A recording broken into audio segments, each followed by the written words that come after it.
Hey guys, thanks for joining the Lunawolf Woods of Wisdom. And just a reminder to hit the subscribe button so that way you can be entered in the upcoming draw we're going to have once we do hit 1,000 subscribers. There will be a prize draw of a free tarot deck amongst those subscribers. And thank you so much for joining me today. I really appreciate your support to this new channel. Today we are doing a reveal of the Lantern Oracle. So this is fairly new to me. I haven't actually started using this yet, but I've heard great things about it, and this is published by Blue Angel. So pretty much any deck I get from Blue Angel, you know it's going to be really high quality, a good deck that I'm going to enjoy. And it comes in a 2-piece hardcover box. This is the image on the box. And so it is by Angelina Miramito with illustrations by Yuli Alejo. I hope I pronounced that right.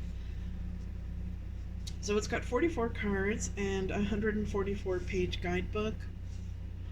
On the back of the box it says, "Embark on a beautiful soul-nurturing journey with the ever-present and loving light of the eternal feminine wisdom as your guide.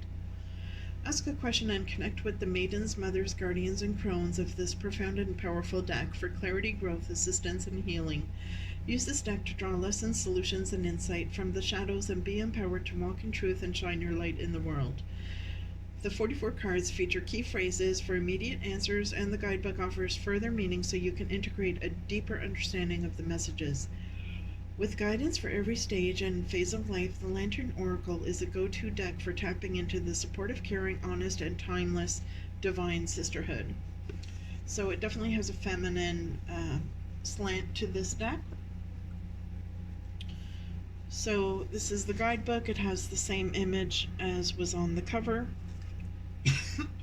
Excuse me. And so the guidebook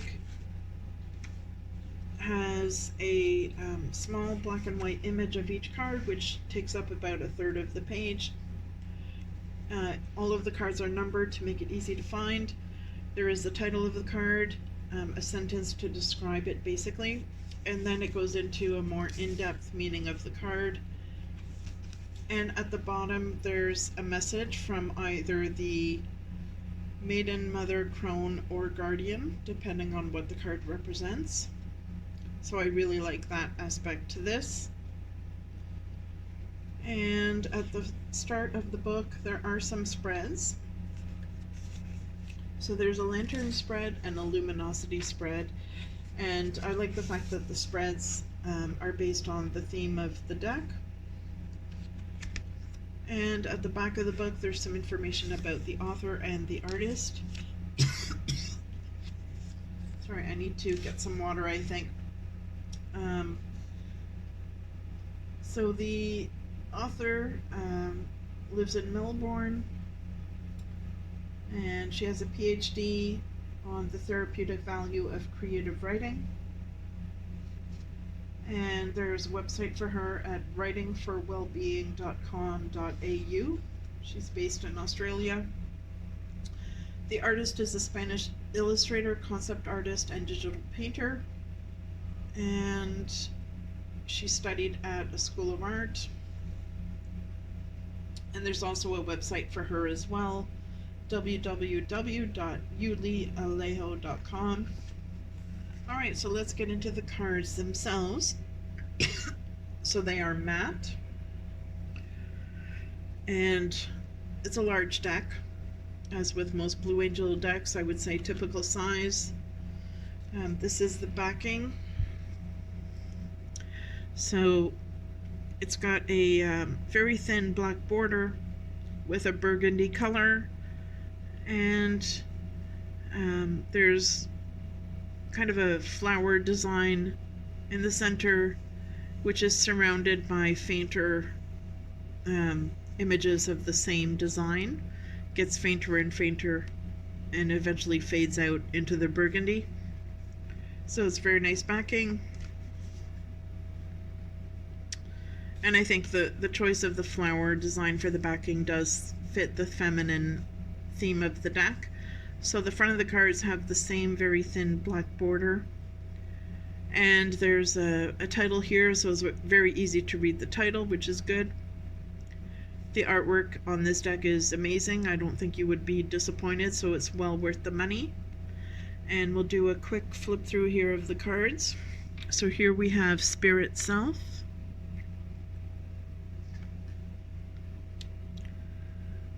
Radical Curiosity.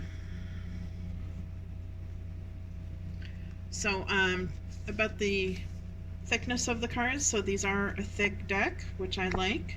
I prefer my cards to be thicker, but they would still be easy to shuffle, I think. And this is Wisdom in Play. I love the imagery here. So it has a very mysterious vibe to the images, ethereal, very feminine. Here we have Strength of Vulnerability, which was the cover image. The Unknown.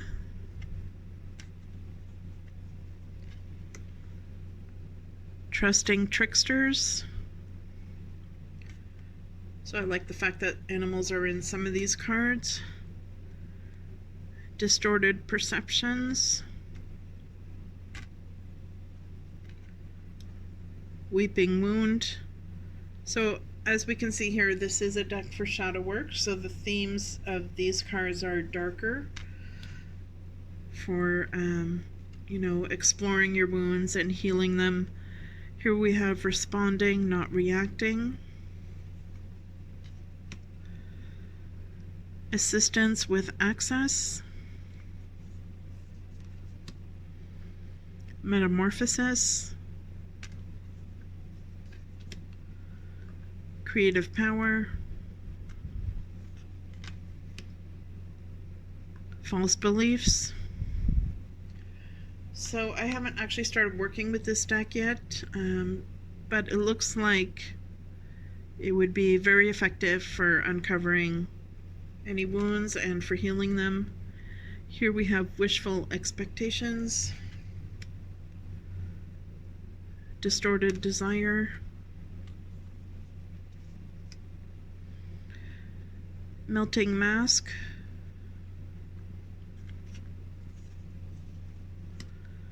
Misalignment.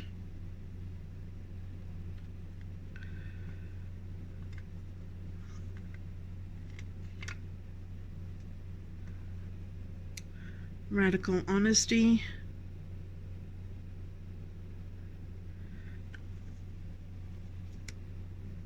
Accountability.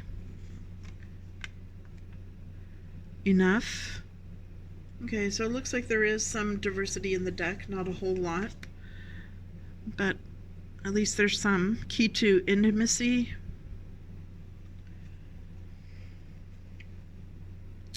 Women Supporting Women, very nice. So I think you really need to see the cards in person to do the artwork justice. I think because some of the artwork is darker in tone and color, it may not show up as well on camera as it does in person. Such as this one here, Broken Dreams. Emptied.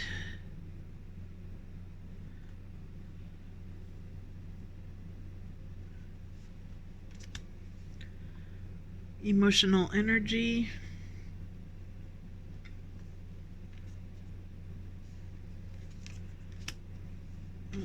Forgiveness.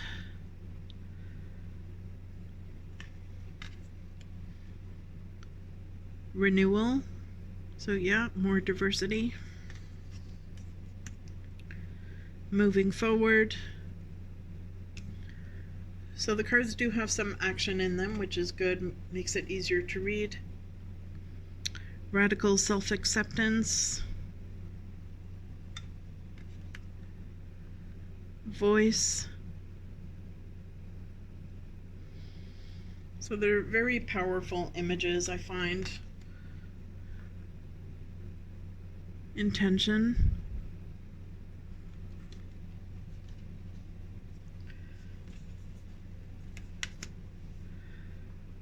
Eternal Gatekeeper.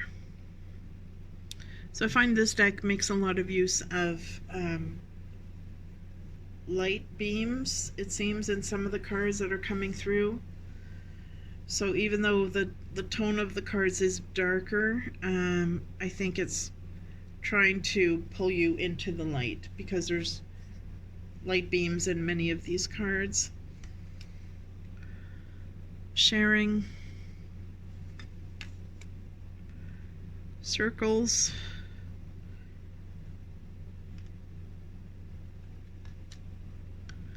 Presence of absence. That's different. So I think here it's exploring the theme of grief. And a lot of us are going through that grieving process if we've lost loved ones as a result of COVID-19. So I think this may be a good deck to help. And here we have confusion. So you can see what I mean about the darker colors in the deck. And I'm not complaining about that because I think it is appropriate given that this is a deck for shadow work. However, I think it's a deck that you really need to use in person to pick up on the images and the beauty of the images in some of these cards. Transitions.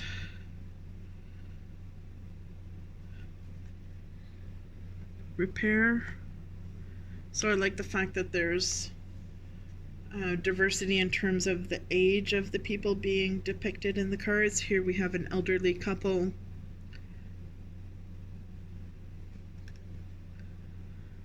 Perspective.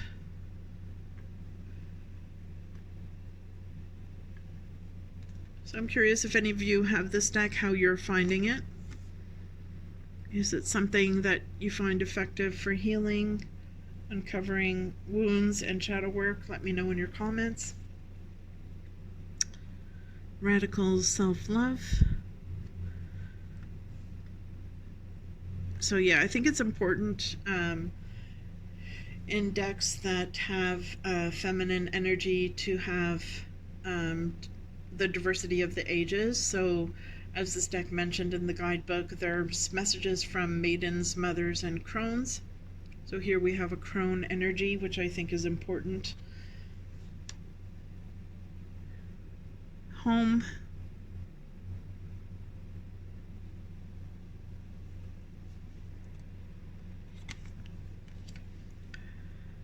Inner life.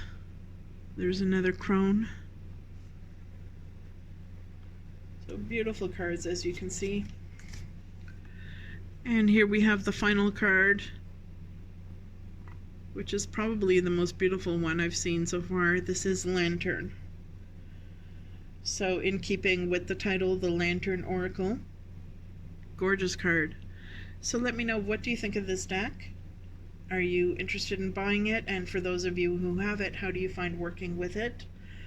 I'm really looking forward to working with this deck based on what I've seen. So as usual, please do remember to hit subscribe so that you're entered in the prize draw. And I'm looking forward to reading your comments. Please continue to like, share, and subscribe and pass the word on because this is a new channel. I really appreciate your support. And as usual, everyone, please do stay safe and take care of yourselves until the next video.